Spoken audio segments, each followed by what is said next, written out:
Assalamualaikum warahmatullahi wabarakatuh. Perkenalkan, nama saya Farhan Purwanto Marulitua, NIM 247056015. Berikut adalah video jawaban saya untuk ujian tengah semester mata kuliah Analisis Data Spasio-Temporal. Untuk tugas ini, saya memilih untuk menganalisis permasalahan kebakaran hutan dan lahan di Provinsi Riau. Seperti yang kita ketahui, kebakaran hutan dan lahan di Provinsi Riau adalah masalah kronis yang berulang setiap tahun. Analisis ini mencoba menjawab pertanyaan, apakah sebaran kebakaran ini acak atau ada pola tersembunyi di baliknya. Untuk menjawab ini, saya menggunakan 3 jenis data utama. Sebagai data primer, saya menggunakan data titik api atau hotspot dari satelit VIIRS yang disediakan oleh NASA FIRMS sepanjang tahun 2024.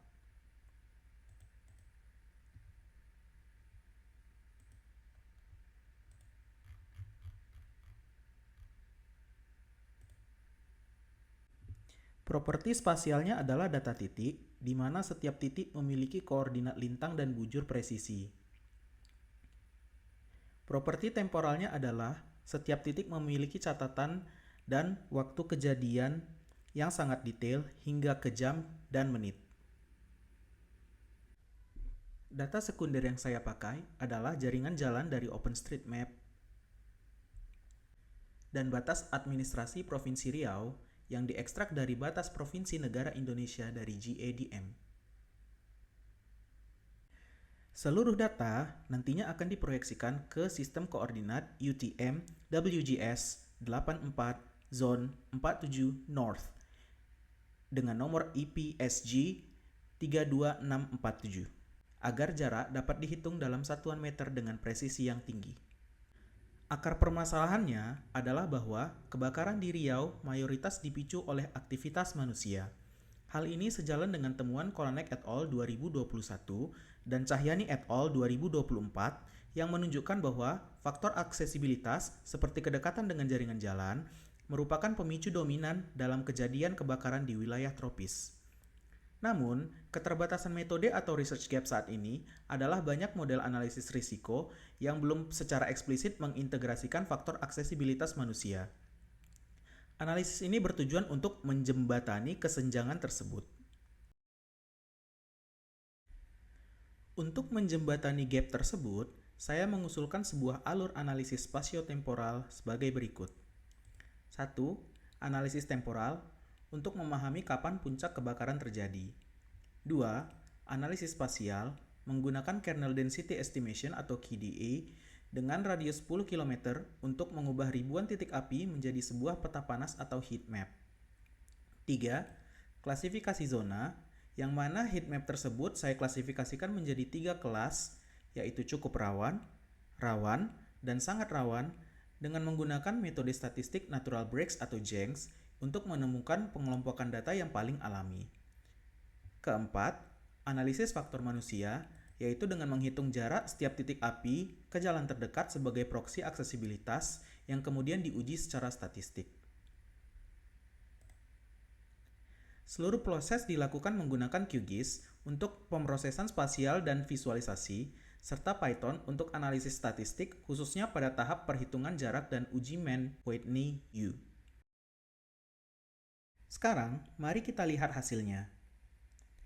Dari analisis temporal, kita bisa melihat dengan jelas bahwa puncak kejadian kebakaran di Riau sepanjang tahun 2024 terjadi pada bulan Maret, dengan count yaitu 724 kejadian.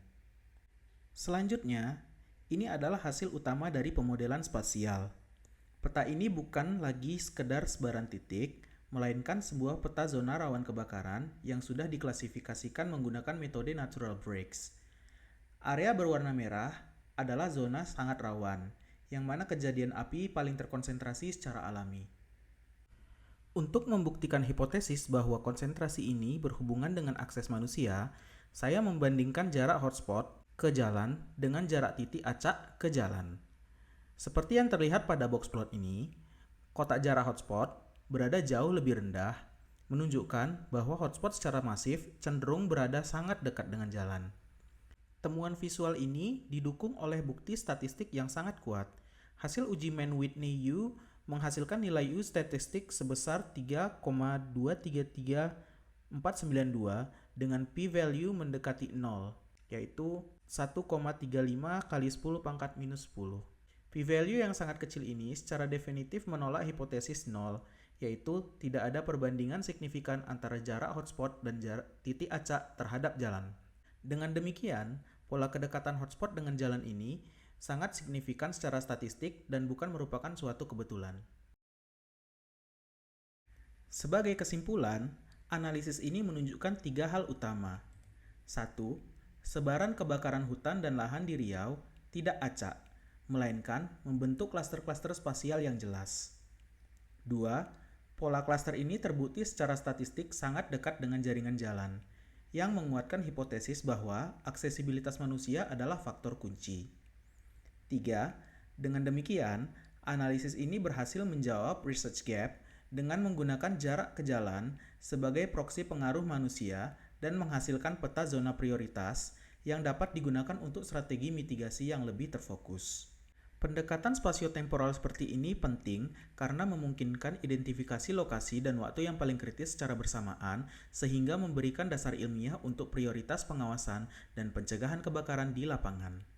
Sebagai saran untuk penelitian lanjutan, integrasi data sosial ekonomi atau penggunaan citra radar atau SAR untuk validasi area terbakar dapat meningkatkan akurasi dan interpretasi hasil.